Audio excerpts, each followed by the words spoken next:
전 30대 초반 여자입니다. 중학교 1학년 때 교통사고로 아빠를 잃었어요. 엄마와 저 둘이 남게 되었죠.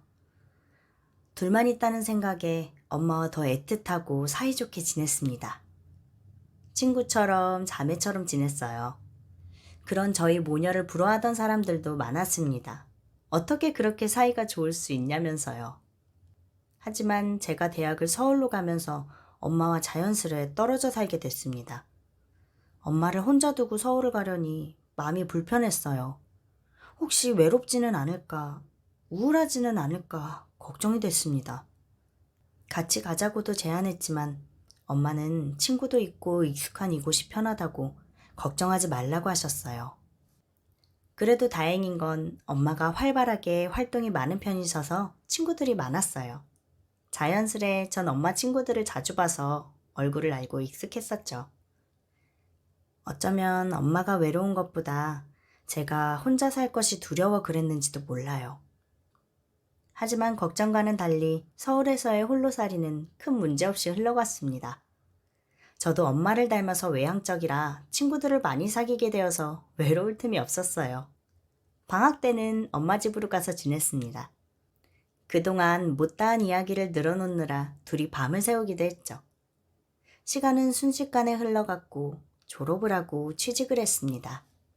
학생 때와는 달리 일을 하니 집에 자주 가지 못했어요. 일에 치이고 피곤에 쩌들어서 주말에는 늘어져 쉬기 바빴거든요.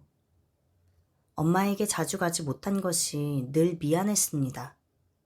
전 이제 저도 다 컸고 독립도 했는데 남자친구도 만들고 연애도 하라고 장난 섞인 말을 하기도 했습니다.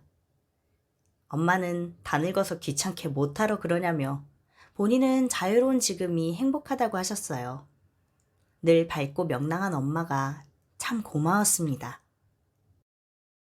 그런데 엄마에게 병이 찾아왔습니다. 간암이라고 하더군요. 전 제 간을 이식해도 좋으니 제발 살려달라고 의사 선생님께 빌었습니다. 엄마는 몹쓸 소리를 한다며 저를 혼냈고 검사할 생각도 하지 말라고 하셨어요. 하지만 전 그럴 수 없었어요. 저에게 엄마는 전부였으니까요. 엄마가 없는 삶은 상상조차 할 수 없었어요. 전 몰래 검사를 진행했고 수술 적합 판정을 받았습니다. 엄마는 절대 안 된다며 노발대발했지만 내가 죽는 것도 아닌데 뭘 그러냐며 난 엄마 없이 혼자 살아가는 것이 더 무섭고 끔찍하다며 엄마를 설득했습니다.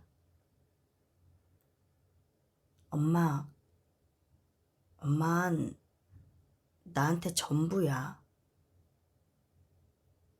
엄마 없는 삶은 상상이 안 돼.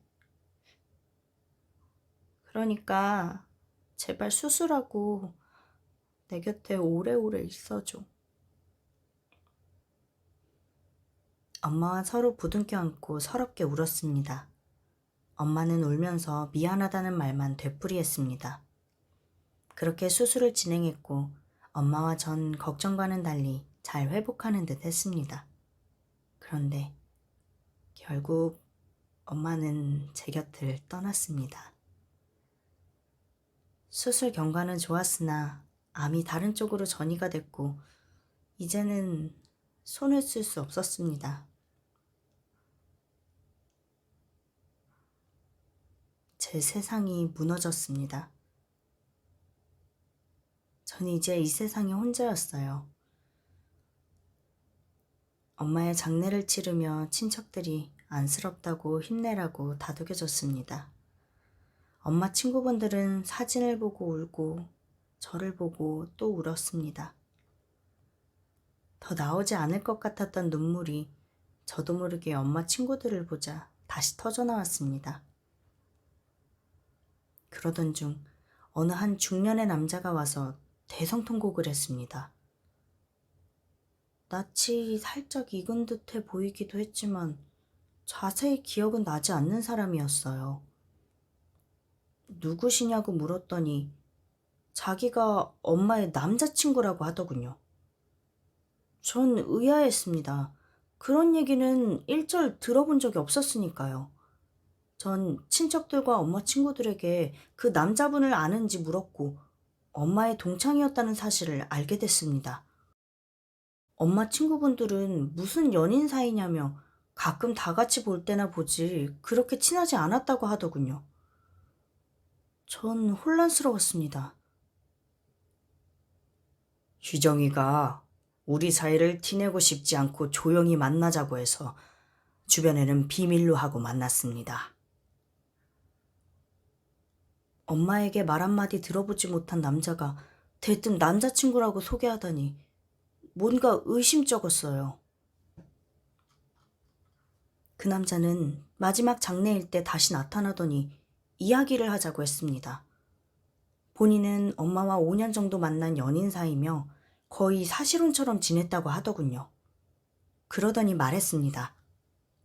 내가 남편처럼 희정이에게 의지도 되고 자주 왕래도 하고 거의 뭐 사실혼이나 다름없었지. 그래서 말인데 네가 받을 엄마 집을 나하고 좀 나눠야 할 것 같구나. 전 어이가 없었습니다.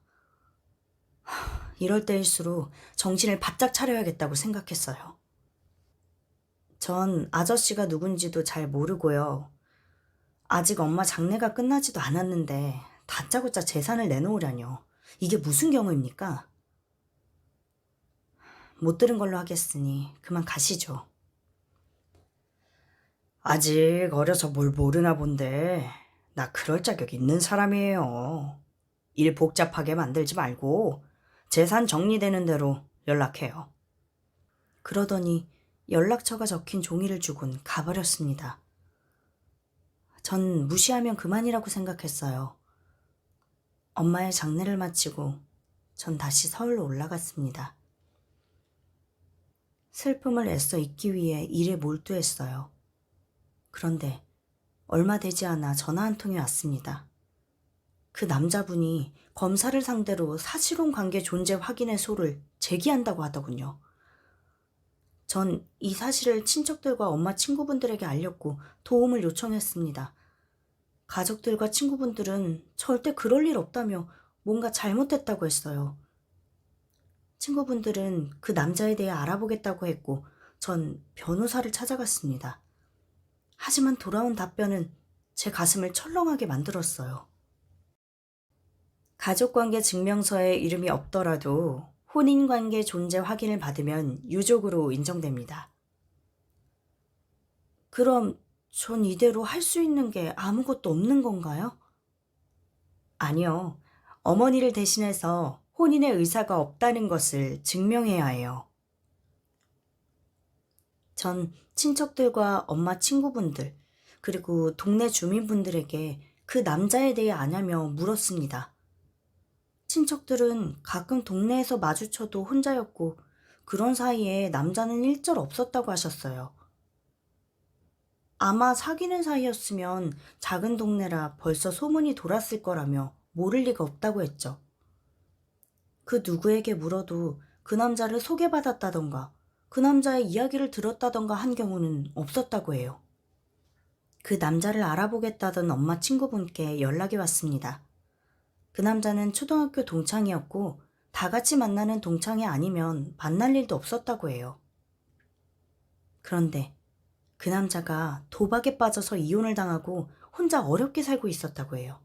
그러면서 이 여자 저 여자에게 추근덕대며 돈을 받아가기도 하고 빌리기도 했답니다. 한마디로 제비족 같은 남자였죠.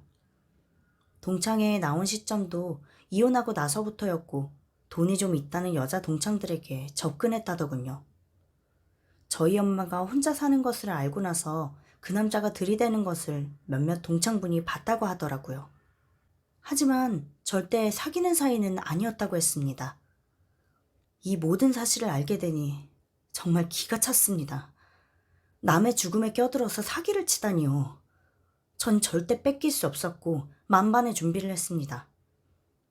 주변 지인들의 증언과 동네 사람들의 증언, 그리고 그 사람에게 땡전 한 푼 주고받은 적 없는 통장 내역까지. 제가 준비를 한다는 소식을 들은 그 남자는 어떻게 제 번호를 알았는지 전화해서 다짜고짜 욕을 하며 소리를 질렀습니다.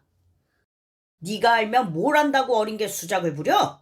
내가 만났다잖아. 나도 증언해줄 사람이 있어. 두고 봐. 전 가볍게 무시하고 끊어버렸습니다. 그 남자가 증언이라고 가져온 것은 거짓 증언이었습니다. 결국 사실혼을 증명할 것은 그 무엇도 없었고 결국 인정되지 않았습니다. 전 그제서야 긴장이 풀어졌습니다. 엄마를 잃은 슬픔이 채 가시기도 전에 이런 일이 생겨서 잠시 엄마 곁으로 갈까 하는 나쁜 생각을 하기도 했습니다. 하지만 이대로 포기하면 엄마가 이상한 남자를 만난 사람이 되어버린다고 생각하니 분노가 치밀어 올랐고 절대 그 남자를 용서할 수 없다고 생각했어요. 엄마에게 미안하지 않은 결과가 나와서 마음이 한결 가볍고 뿌듯했습니다.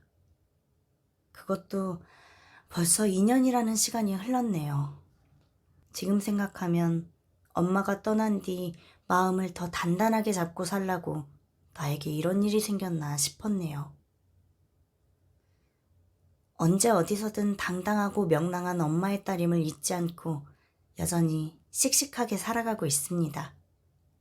비록 제 곁에는 없지만 엄마가 하늘에서 항상 보고 계실 거라 믿어요.